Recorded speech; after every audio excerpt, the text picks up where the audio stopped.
Nero ruled Rome with the certainty that he had absolute control, surrounded by the deadliest men in the city, the Praetorian Guard.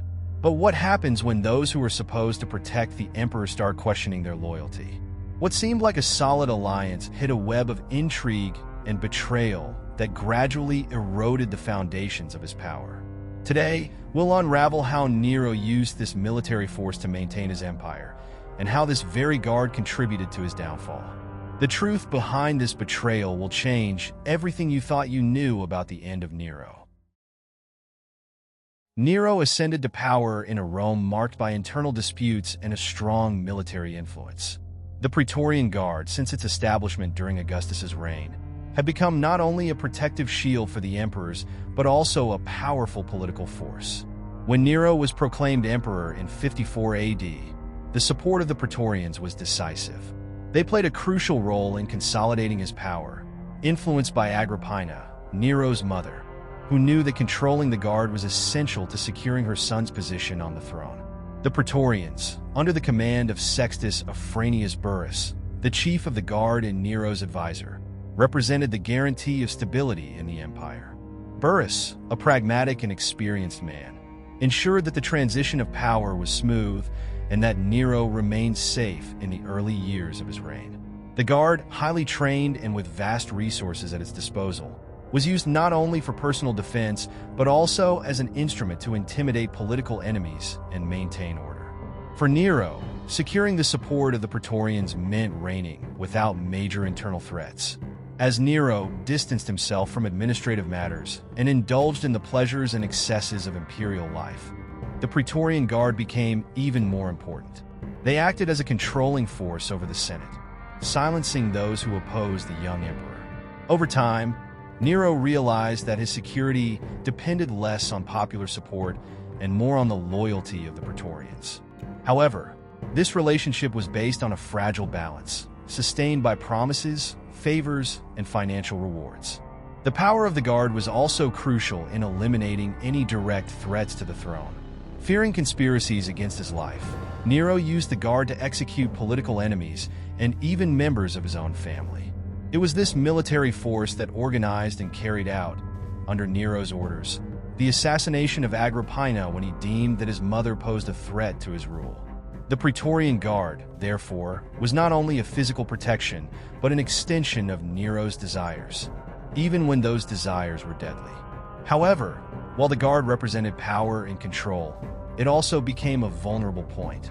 The alliance between Nero and the Praetorians was, from the beginning, fueled by fear and manipulation.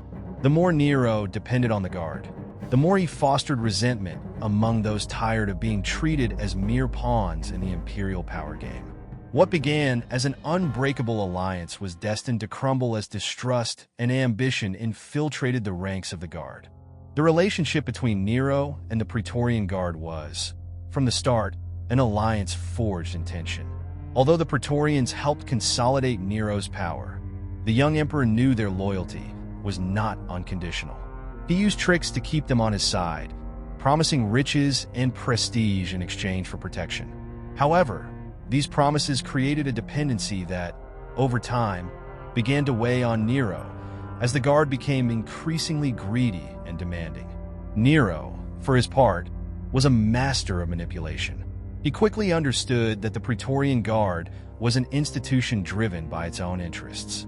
To ensure their loyalty, the emperor rewarded them with generous donations, important positions, and freedom to act with few restrictions. This tactic worked in the early years of his reign, but came at a high price. The Guard, which initially saw Nero as a strong and charismatic figure, began to realize that the emperor was becoming increasingly detached from the political and economic realities of Rome. As tensions grew, Nero started using the Praetorian Guard to control and intimidate those who opposed his rule. However, this strategy also had its risks. Public executions and strict control over senators and other military leaders increased fear and resentment, not only among the Roman populace but also within the Guard itself. The subtle discontent, which had previously been limited to murmurs, transformed into growing distrust. The alliance between Nero and the Praetorians was becoming increasingly fragile, based solely on mutual interests rather than genuine loyalty. Burrus, the commander who initially facilitated Nero's rise, began to distance himself from the emperor as Nero's behavior became more unpredictable. Burrus's death in 62 AD was a turning point in this relationship. Without him, the relationship between the emperor and the Praetorians collapsed. Nero appointed Tigellinus, a less respected commander more submissive to his whims, as the leader of the guard. This change in command symbolized the beginning of the deterioration of their relationship. The Praetorians, once respected for their strength and integrity, were now seen as tools of repression, while Nero appeared as an increasingly isolated and paranoid leader. Without Burrus's strict control, Nero became suspicious of everyone, including the Praetorians who once protected him. With every move, he saw conspiracies and betrayals, responding with even more violence and oppression. However, this excessive response only widened the gap between him and his elite force. The empire that once seemed secure in the hands of Nero and the Praetorians was now starting to show its cracks. As Nero deepened his tyranny, the Praetorian Guard began to feel the first signs of discontent. Nero's government was increasingly focused on his own pleasures while the problems of Rome piled up.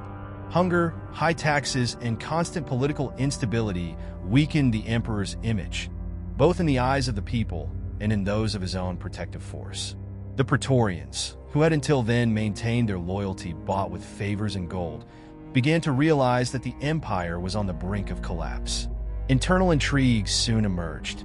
Tigellinus, the new commander of the guard, saw his influence grow, but that didn't mean he was respected. His control over the Praetorians was more due to his subservience to Nero than to military or strategic competence. This new command generated tension among the soldiers, who were now forced to carry out brutal orders against Roman citizens, senators, and even their fellow soldiers. The spirit of camaraderie that once united the guard was crumbling, giving way to distrust and fear. The climate of intrigue intensified when rumors began to circulate about possible conspiracies against Nero. Some members of the guard, dissatisfied with Tigellinus's command and worried about the future of the empire, began to consider other alternatives. What started as small comments about the emperor's incompetence quickly turned into discussions of betrayal. With each passing day, the tension increased, fueled by a lack of leadership and growing distrust among the soldiers. The guard, once a cohesive and disciplined force, was now divided between those who still believed in Nero and those who sought a way out. The political ambitions of other senators and military leaders began to find support within the Praetorian Guard. Leaders like Gaius Calpurnius Piso, who intended to overthrow Nero, saw the Praetorians as an essential tool to achieve their goals. Piso knew that, to succeed, he would need the military force closest to the emperor, and the increasingly discontented Praetorians were easy targets for political manipulation. The seeds of doubt were planted, and it was only a matter of time before betrayal took shape. The discontent within the Praetorian Guard was not limited to politics. The living conditions of the soldiers also began to deteriorate, further fueling dissatisfaction. The lack of adequate pay and disastrous military campaigns, coupled with uncertainty about the future of Rome, led many to question their loyalty to Nero. What had once been a disciplined military body focused on protecting the emperor was now turning into a cauldron of conspiracies, where any spark could trigger a revolt. The fall of Nero was preceded by a series of events that exposed the fragility of his relationship with the Praetorian Guard. The Piso conspiracy, which consolidated in 65 AD, was the turning point. The plan involved not only senators and military leaders, but also members of the Guard itself, who, disillusioned with Nero's government, saw betrayal as a way to save the empire from imminent chaos.